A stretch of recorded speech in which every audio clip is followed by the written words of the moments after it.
high platform before the palace gates stood King Aegeus, flanked by his retinue of servants, priests, and generals. But all eyes were on the figure in the center, a striking red cape draped over his shoulders. Theseus.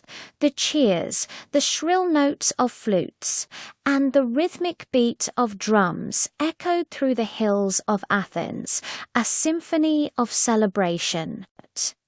Hidden within the jubilant crowd stood a bandaged figure, Hippothous, the young king of Eleusis, nursing a wound from his encounter with the bull of Marathon.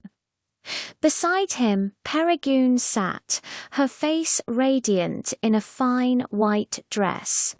She smiled with genuine warmth at Theseus, the hero of the hour. The crowd's roar quieted as King Aegeus stepped forward, his voice ringing with paternal pride. Citizens of Athens, today I declare my son Theseus the official prince of Athens. He will succeed me and rule this great city in the future. The cheer that erupted was deafening, a wave of sound that seemed to shake the very foundations of the palace.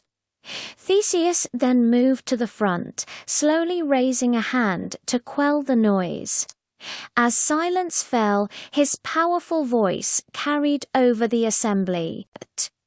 "I have traveled a long road to stand before you today," he began. "Facing countless dangers, I held on to a single dream to meet His Majesty, King Aegeus, my father. That dream has come true." His gaze was as sharp as a blade, his voice resonating with conviction. "But even when I ascend the throne, I will not rule this country alone.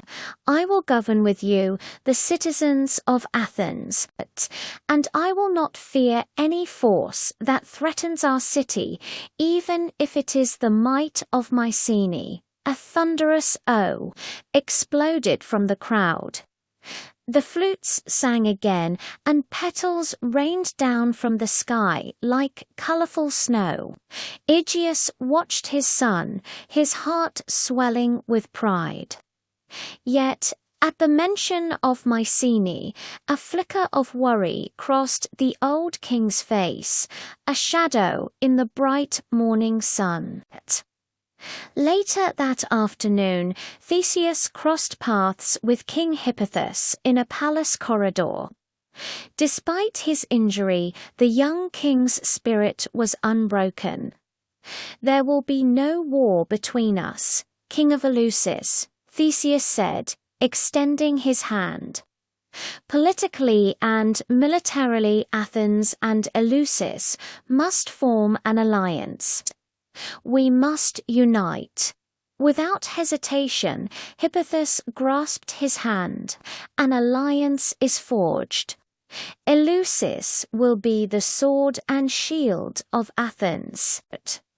The two young leaders swore an oath of friendship, and soon after, Hippothous and his soldiers began their journey home.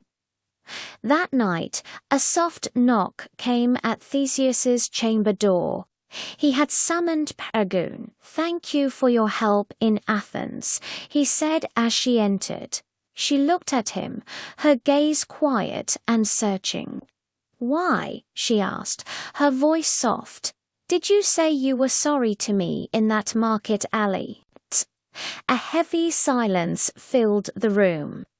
Theseus finally broke it, his voice low. "Because I killed your father, Cines." Tears immediately welled in Perigune's eyes. Theseus lowered his head in deference. "I defeated him to ensure the safety of travelers. I have no regrets for that act, but for the pain it has caused you, I am truly sorry." Perigune shook her head, wiping her tears. "I no longer resent you. My father has passed into the afterlife. But I still love you." Theseus looked up, his expression a mixture of astonishment and deep emotion. "As long as you are in Athens," he vowed, "I will protect you from any danger. This is my oath as prince." She nodded, her resolve matching his. Their eyes met and held, a silent promise passing between them. Meanwhile, far to the south, across the Aegean Sea on the island of Crete, a new player entered the game. Medea, having fled Athens, appeared before the colossal palace of Minos. She stepped inside, awestruck. Neither Argos nor Athens could compare to the splendor of the Minoan civilization. Frescoes of Red Bulls and dancing girls adorned the walls, while columns of gold and bronze gleamed in the sun. Soon she knelt before King Minos and Queen Pasiphae. Their sons, Deucalion and Glaucus, sat to the left, their daughters Ariadne and Phaedra to the right. Among the servants stood the master craftsman Daedalus and his young son Icarus. "King Minos of the great Crete," Medea cried, her voice choked with feigned sobs, "I am a poor woman who fled here to escape the tyranny of Athens. I heard that Crete is a land that champions equality, yet I was persecuted simply for being a woman. Help me." Minos closed his eyes for a moment, then spoke, his voice low and dangerous. "The sin of Athens runs deep. Androgeos, my own son, died in their land. The citizens of Athens should have protected him, for he was the prince of Crete." Medea nodded eagerly. "That's right. Athens may answer to Mycenae, but it is a province of Crete. Athens is responsible for the prince's death. It is only fair that Athens dedicates 9 young men and 9 young women to Crete every year." A cold smile touched Minos's lips. "We do not practice human sacrifice. We simply follow the old law, an eye for an eye, a tooth for a tooth. Athens allowed a bull to kill our prince, so we shall offer their youth to a bull." He glanced between Pasiphae and Daedalus, a dark understanding passing between them.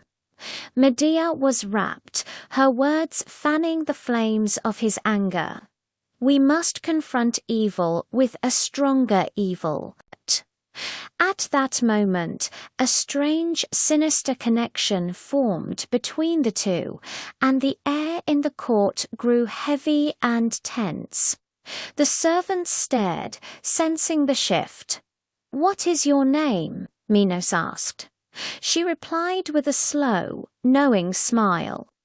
"My name is Medea. I have come from Argos and Athens, but my original home is Chalcis." The name hung in the air, changing everything. "Medea," Minos's voice trembled. "The Medea who, with Jason, brought down Talos, the bronze guardian of Crete." "That's right," Medea confirmed, her eyes glinting. "I am that Medea." A strange fascination lit up Glaucus's eyes as he looked at her, but Phaedra, his sister, could not hide her terror, her face pale as if she had just seen a living nightmare. The sorceress had arrived, and with her she brought the promise of vengeance and doom for Athens.